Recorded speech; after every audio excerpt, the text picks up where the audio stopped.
सुरेश और सरला एक खुशहाल और समृद्ध जीवन जीते थे। उनके पास 2 बेटे थे, अमन और आकाश, जिन्हें उन्होंने बहुत लाड़ प्यार और अच्छी शिक्षा दी थी। सुरेश एक सफल व्यापारी थे और उन्होंने अपनी मेहनत से एक बड़ा कारोबार खड़ा किया था। उनके जीवन में एक ही सपना था कि उनके बेटे बड़े होकर उनके कारोबार को संभालें और उनका नाम रोशन करें। समय के साथ दोनों बेटे बड़े हुए। उनकी शादी भी बड़े ही धूमधाम से हुई।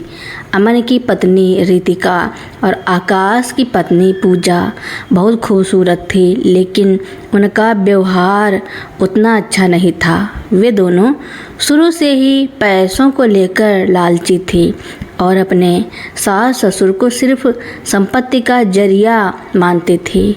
शुरुआत में सब कुछ ठीक था। दोनों बहुएं बहुत अच्छा व्यवहार करती थी, पर जैसे ही सुरेश और सरला ने अपना कारोबार अपने बेटों के हाथ में सौंपा, उनके रंग बदलने लगे। रितिका और पूजा ने धीरे धीरे सुरेश और सरला को हर चीज़ से दूर रखना शुरू कर दिया। वे दोनों आपस में मिलकर सास ससुर के खिलाफ साजिशें रचने लगी। एक दिन सुरेश ने अपने बड़े बेटे अमन से कहा, बेटा, अब हम बूढ़े हो गए हैं, कारोबार तुम दोनों ही संभालो। तुम दोनों को यह देखकर गर्व होगा कि मैंने कितनी मेहनत से यह सब कुछ खड़ा किया। अमन और आकाश ने अपने पिता की बात सुनकर एक दूसरे की तरफ देखा और मुस्कुराने लगे। वे अब पूरी तरह से अपनी पत्नियों के नियंत्रण में थे। उनके मन में अपने माता पिता के लिए कोई सम्मान नहीं बचा था। धीरे धीरे अमन और आकाश अपने माता पिता से दूर होते गए। वे दोनों अपनी पत्नियों की बातें मानते थे और उनके हर बुरे व्यवहार को अनदेखा करते थे। सरला और सुरेश को अब घर में अजनबी जैसा महसूस होने लगा था। उन्हें ठीक से खाना नहीं मिलता था और उनके रहने की जगह भी धीरे धीरे स्टोर रूम में बदल दी गई। एक रात सरला की तबीयत बहुत खराब हो गई। उन्हें तेज़ बुखार और शरीर में दर्द था। सुरेश ने अमन से मदद मांगी और अमन ने यह कहकर मना कर दिया कि मम्मी पापा के हिस्से में हैं, आप उनसे मदद मांगिए। निराश होकर सुरेश ने आकाश से मदद मांगी। आकाश की पत्नी पूजा ने भी सुरेश को डांटकर भगा दिया और कहा, ये हमारे हिस्से की जिम्मेदारी नहीं है। सुरेश और सरला पूरी रात दर्द में रहे। सुरेश ने गीले कपड़े की पट्टी से सरला का बुखार कम करने की कोशिश की, पर कुछ भी काम नहीं आया। अगली सुबह सरला की हालत और भी खराब हो गई। जब रितिका ने देखा कि सरला काम पर नहीं जा रही है, तो वह उन पर चिल्लाने लगी, तुम बूढ़े लोग काम करने के लायक नहीं हो, दिन भर आराम करते हो और जब काम करने की बारी आती है तो बहाने बनाते हो। रितिका ने गुस्से में कहा। अब सुरेश से और बर्दाश्त नहीं हुआ। उन्होंने रितिका को जवाब दिया, हमारी उम्र आराम करने की है, काम करने की नहीं। हमने अपनी पूरी ज़िंदगी तुम्हारे और तुम्हारे पतियों के लिए काम किया है। रितिका और पूजा ने मिलकर शोर मचाना शुरू कर दिया। अमन और आकाश भी वहां आ गए और उन्होंने अपने माता पिता के साथ मारपीट करनी शुरू कर दी। उन्होंने सुरेश और सरला का सारा सामान बाहर फेंक दिया और उन्हें घर से धक्के मारकर बाहर निकाल दिया। सड़क पर दोनों बूढ़े दंपति अकेले थे। उनके पास कोई सहारा नहीं था। सुरेश ने सरला को एक अस्पताल में भर्ती कराया और उनके इलाज का पूरा खर्च उठाया। जब सरला ठीक हो गई तो वे दोनों एक नए जीवन की तलाश में निकल पड़े। उनके पास पैसे तो थे, पर वे अपने बेटों द्वारा दिए गए अपमान को नहीं भूल पाए थे। उन्होंने अपने जीवन की सारी जमा पूंजी एक छोटी सी किराने की दुकान खोलने में लगा दी। शुरू में यह बहुत मुश्किल था, पर उनकी मेहनत और ईमानदारी रंग लाई। लोग उनके पास आने लगे और उनकी दुकान की चर्चा पूरे शहर में होने लगी। एक दिन उनके पुराने दोस्त उनके पास आए और कहा, वाह सुरेश, तुम तो बहुत तरक्की कर रहे हो। तुम्हारे बेटे कहाँ हैं? सुरेश और सरला ने बस मुस्कुरा दिया और कुछ नहीं कहा। उनके मन में अब कोई शिकायत नहीं थी। वे अपने जीवन में खुश थे और उन्हें अपने बेटों से अब कोई उम्मीद नहीं थी। दूसरी तरफ अमन और आकाश का कारोबार घाटे में चला गया। वे दोनों अपने पिता की तरह व्यापार करना नहीं जानते थे और पैसों के लालच में उन्होंने कई गलत फैसले लिए। एक दिन उनके पास खाने के लिए भी पैसे नहीं थे। उनकी पत्नियों ने भी उनका साथ छोड़ दिया और वे दोनों अकेले रह गए। जब उन्हें अपने माता पिता की मेहनत का एहसास हुआ तो वे उनके पास गए और माफ़ी मांगने लगे। सुरेश और सरला ने उन्हें माफ़ तो कर दिया, पर उन्हें अपने साथ रखने से मना कर दिया। उन्होंने कहा, अब हमारा जीवन हमारी अपनी मेहनत से बना है। तुम लोग अपने जीवन को अपनी मेहनत से बनाओ। अमन और आकाश को अपनी गलती का एहसास हुआ। वे दोनों ने फिर से अपने जीवन की शुरुआत की और मेहनत से काम करना शुरू किया।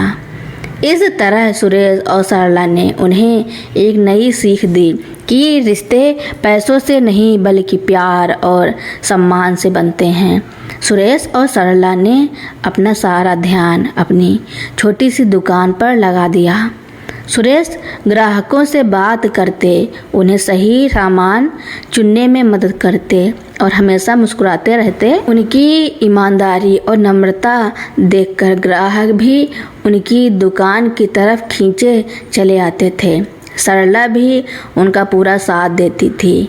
वह दुकान को साफ सुथरा रखती और सुरेश के थक जाने पर उनकी जगह बैठ जाती। एक दिन उनके पुराने सहायक गणेश उनकी दुकान पर आए। गणेश ने सुरेश और सरला को इस हालत में देखकर दुख जताया। उन्होंने बताया कि अमन और आकाश ने उन्हें भी नौकरी से निकाल दिया था क्योंकि वे अपने पिता की तरह व्यापार नहीं कर पा रहे थे। सुरेश ने गणेश को अपनी दुकान पर काम करने का प्रस्ताव दिया, जिसे गणेश ने खुशी खुशी स्वीकार कर लिया। गणेश की मदद से दुकान का काम और भी बेहतर हो गया। वे दोनों बूढ़े बूढ़ी और गणेश तीनों मिलकर एक टीम की तरह काम करने लगे। समय बीतता गया और उनकी छोटी सी दुकान एक बड़ी दुकान में बदल गई। उन्होंने अपनी मेहनत से फिर से एक नया व्यापार खड़ा कर दिया जो उनके पहले वाले व्यापार से भी ज़्यादा सफल था। उनके चेहरे पर अब कोई गम नहीं था, सिर्फ सुकून और एक नई जिंदगी की खुशी थी। दूसरी ओर अमन और आकाश अपनी पत्नियों के साथ दर दर भटक रहे थे। उनके पास ना तो कोई पैसा था और ना ही कोई सम्मान। उनका घमंड और लालच उन्हें पूरी तरह से बर्बाद कर चुका था। उन्हें अब अपने माता पिता के दिए संस्कारों की कीमत समझ में आ रही थी। एक दिन जब अमन और आकाश भूखे प्यासे एक सड़क पर बैठे थे तो उन्हें पता चला कि उनके माता पिता ने फिर से एक बड़ा व्यापार खड़ा कर लिया है। वे शर्मिंदा होकर उनके पास गए और उनके पैरों में गिरकर माफ़ी मांगने लगे। सुरेश और सरला ने उन्हें देखकर कहा, हमने तुम्हें क्षमा कर दिया है, लेकिन अब हम तुम्हारी कोई मदद नहीं कर सकते। तुम लोगों को अपनी ज़िंदगी खुद बनानी होगी। अमन और आकाश को अपनी गलती का एहसास हुआ। वे दोनों ने फिर से अपने जीवन की शुरुआत की और मेहनत से काम करना शुरू किया। इस तरह सुरेश और सरला ने उन्हें एक नई सीख दी कि रिश्ते पैसों से नहीं बल्कि प्यार और सम्मान से बनते हैं। सुरेश और सरला ने जब अपने बेटों को वापस भेज दिया तो उनके मन में किसी तरह का गुस्सा या कड़वाहट नहीं थी। वे जानते थे कि अमन और आकाश को अपनी गलतियों का एहसास हो चुका था और यही उनके लिए सबसे बड़ी जीत थी। उन्होंने एक दूसरे की तरफ देखा और मुस्कुराए। सरला ने कहा, ईश्वर ने हमें शायद इसलिए यह सब दिखाया ताकि हम अपने जीवन का असली मूल्य समझ सकें। उधर अमन और आकाश शहर से बाहर एक छोटे से गांव में चले गए। उनके पास कोई संपत्ति नहीं थी, बस एक दूसरे का साथ और अपने माता पिता के दिए गए संस्कार थे जिनकी कीमत उन्हें अब समझ में आई थी। उन्होंने एक छोटे से खेत में मजदूर के रूप में काम करना शुरू किया। कड़ी धूप और पसीने की मेहनत ने उनके अहंकार को तोड़ दिया। धीरे धीरे उन्होंने अपने काम में ईमानदारी और लगन दिखाई। गांव के लोग उनके व्यवहार से प्रभावित हुए और उन्हें छोटे छोटे काम देने लगे। अमन ने सब्जी उगाना शुरू किया और आकाश ने गांव की छोटी मोटी ज़रूरत की चीज़ें बेचना शुरू किया। वे दोनों अब अपने पैरों पर खड़े हो रहे थे। एक दिन वे अपने माता पिता से मिलने शहर गए। वे उनके लिए कुछ ताज़ी सब्जियां और हाथ से बना एक छोटा सा उपहार लेकर गए थे। उन्होंने अपने माता पिता के चरणों में झुककर कहा, पिताजी, माँ, हमें माफ़ कर दीजिए। हमने आपकी इज्जत और प्यार को ठुकराकर बहुत बड़ी गलती की। आज हमें अपनी मेहनत से कमाना समझ में आ गया है। सुरेश और सरला की आंखों में आंसू थे। वे जानते थे कि उनके बेटों ने अब सही रास्ता चुन लिया है। उन्होंने उन्हें गले लगाया और कहा, हमने तुम्हें कभी माफ़ कर दिया था बेटा। हमें बस खुशी है कि तुम लोगों को अपनी गलती का एहसास हो गया है। अमन और आकाश ने अपने माता पिता से कहा कि वे अब उनके साथ रहकर उनकी सेवा करना चाहते हैं, पर सुरेश और सरला ने मना कर दिया। उन्होंने कहा, तुम लोग अब अपना जीवन बनाओ। हमने अपने जीवन का मकसद पा लिया है, अब तुम भी वही करो। अमन और आकाश ने अपने माता पिता के आशीर्वाद से एक नया जीवन शुरू किया। वे गांव वापस लौटे और दोगुनी मेहनत से काम करने लगे। उनकी ईमानदारी और लगन ने गांव के लोगों का दिल जीत लिया। धीरे धीरे उन्होंने अपनी छोटी सी दुकान खोली जिसमें वे ताज़ी सब्जियां और स्थानीय कारीगरों द्वारा बनाए गए सामान बेचते थे। उनका व्यवहार इतना अच्छा था कि लोग उनके पास दूर दूर से आने लगे। समय के साथ अमन और आकाश ने अपने व्यापार को बढ़ाया और गांव के अन्य लोगों को भी रोज़गार दिया। वे अपने माता पिता की तरह एक सफल और नेक व्यापारी बन गए थे। उन्होंने अपने जीवन की सारी गलतियों से सीखा था और अब वे एक बेहतर इंसान बन चुके थे। सुरेश और सरला भी अपनी दुकान में खुश थे। उन्हें अपने बेटों पर गर्व था।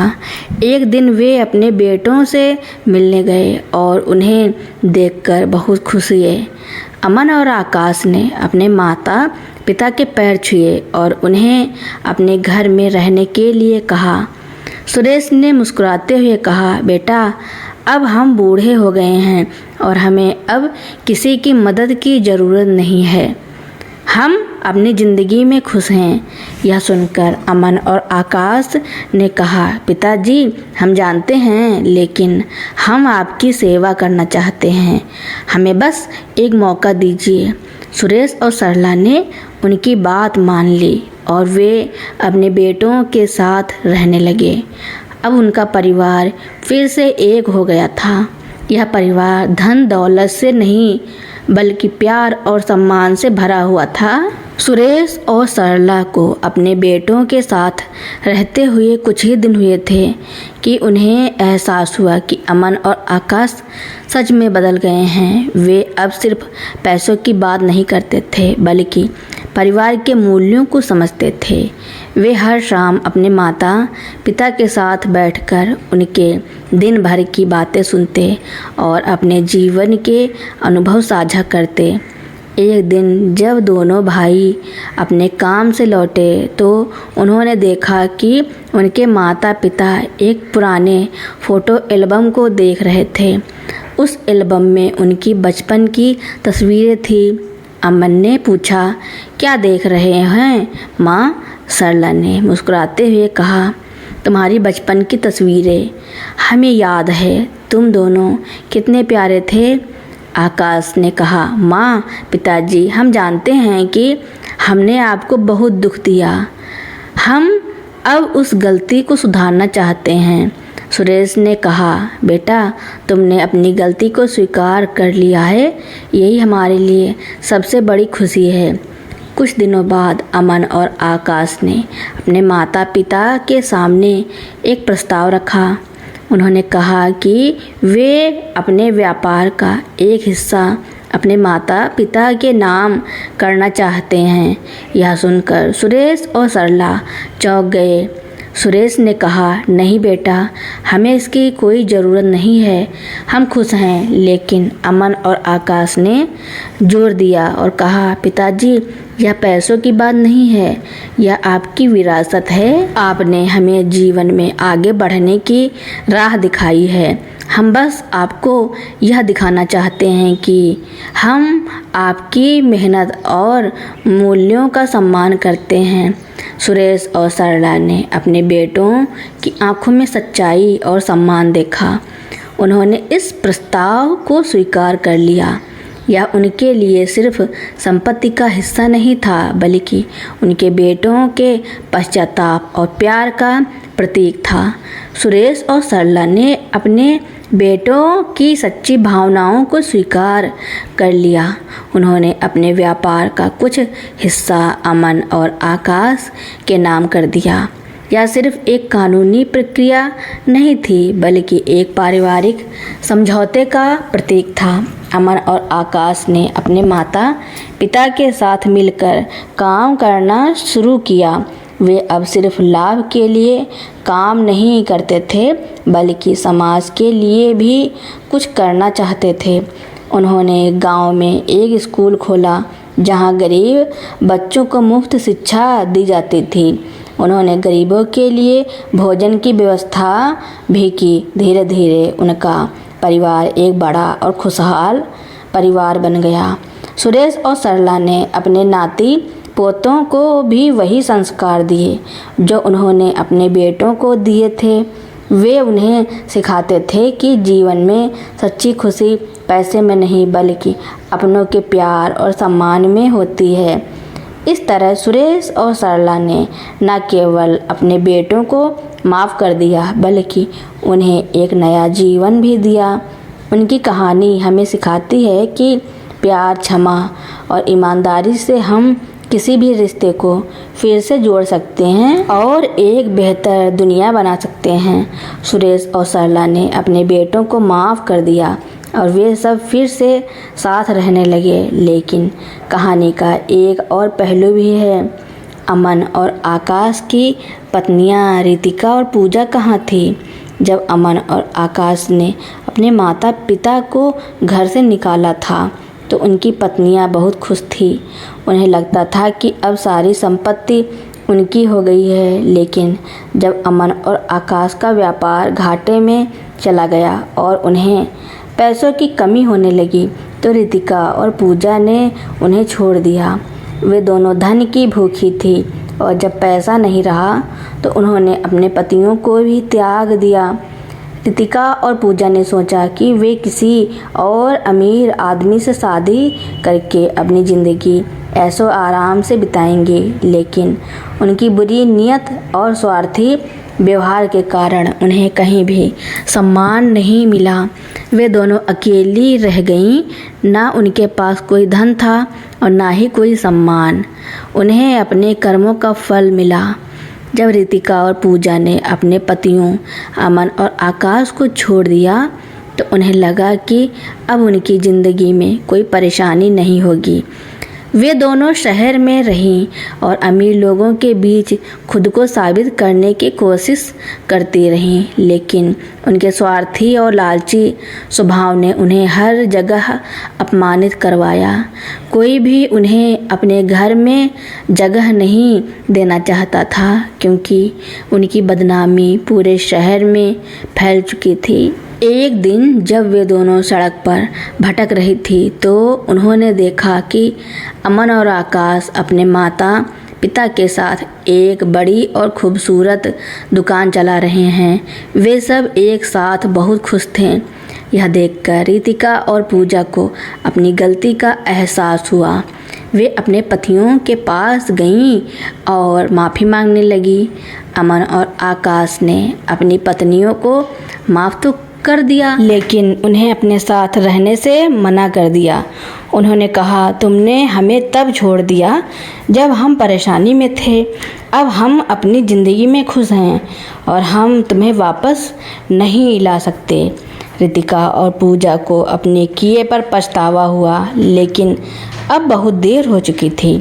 वे दोनों अकेली रह गईं और उन्हें अपने कर्मों का फल मिला। रितिका और पूजा, जो कभी धन के पीछे भागती थी, अब अकेली और बेसहारा थी। उन्हें अपने कर्मों का फल मिल रहा था। उन्होंने कई जगह काम करने की कोशिश की, लेकिन उनके बुरे व्यवहार और स्वार्थी स्वभाव के कारण उन्हें कोई भी काम नहीं दे रहा था। वे दोनों सड़क पर भटकने लगी। ना उनके पास कोई धन था और ना ही कोई सम्मान। एक दिन जब वे एक चौराहे पर बैठी थी तो उन्होंने देखा कि सुरेश और सरला अपनी कार से कहीं जा रहे थे। सुरेश ने अपनी कार रोक दी और उनसे पूछा, तुम दोनों इस हालत में यहाँ क्यों बैठी हो? रितिका को पूजा ने रोते हुए कहा, हमें माफ़ कर दीजिए, हमने बहुत बड़ी गलती की, हमें अपने किए पर पछतावा है। सुरेश और सरला का दिल पसीज गया। उन्होंने उन्हें अपनी कार में बैठाया और अपने घर ले गए। उन्होंने उन्हें रहने के लिए एक कमरा दिया और खाना खिलाया, लेकिन उन्होंने उनसे यह भी कहा कि उन्हें अपनी ज़िंदगी खुद बनानी होगी। रितिका और पूजा ने इस बार अपने माता पिता की बात मानी। उन्होंने एक छोटी सी दुकान खोली और ईमानदारी से काम करना शुरू किया। धीरे धीरे उन्होंने अपने जीवन को फिर से बनाया। रितिका और पूजा, जो कभी धन के पीछे भागती थी, अब अपने जीवन में पूरी तरह बदल चुकी थी। उन्होंने अपनी छोटी सी दुकान में मेहनत से काम करना शुरू किया और समाज के प्रति अपनी जिम्मेदारियों को समझा। वे अब गरीब बच्चों को मुफ्त में पढ़ाती थी और गरीबों को खाना खिलाती थी। एक दिन सुरेश और सरला उनके पास गए और उनसे पूछा, क्या तुम दोनों अब खुश हो? रितिका और पूजा ने मुस्कुराते हुए कहा, हाँ, हम खुश हैं।